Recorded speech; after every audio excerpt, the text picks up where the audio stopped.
శ్రీ మాత్రే నమః. నమస్కారం, నేను పండిట్ సూర్యప్రకాష్. ఈరోజు 2 మే 2026 శనివారం. మకర రాశి వారికి చాలా ముఖ్యమైన రోజు.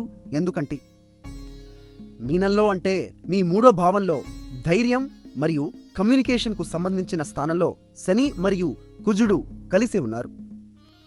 ఈ కలయికను యమయోగం అంటారు. ఒత్తిడి మరియు సంకల్పం కలిసి పనిచేసే శక్తివంతమైన కలయిక ఇది. ఈ యోగం మే 11 వరకు మాత్రమే ఉంటుంది. కాబట్టి ఈ రోజులు బంగారం లాంటివి. ఈ రోజు చంద్రుడు విశాఖ నక్షత్రంలో ఉన్నాడు. లక్ష్యం వైపు దృఢ సంకల్పాన్ని ఇచ్చే నక్షత్రం ఇది. విశాఖ నక్షత్ర అధిపతి గురువు వృద్ధికి మరియు జ్ఞానానికి సంబంధించిన గ్రహం.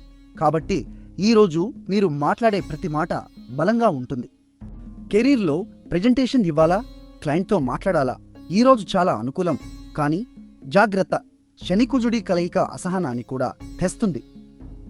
మాటల్లో తొందరపడకండి, కోపాన్ని అదుపులో ఉంచండి, లేకపోతే సంబంధాలలో చిన్న గొడవలు రావచ్చు.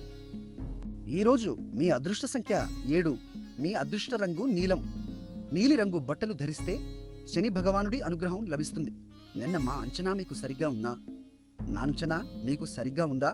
కామెంట్లో చెప్పండి. వీడియో నచ్చితే లైక్ చేయండి, షేర్ చేయండి, మా ఛానల్ను సబ్స్క్రైబ్ చేయండి. చివరగా ఈరోజు ఈ మంత్రాన్ని 3 సార్లు చెప్పండి. మో శనైశ్చరాయ నమః. శని భగవానుడు మీకు ధైర్యం, ఓర్పు ఇస్తారు. నమస్కారం.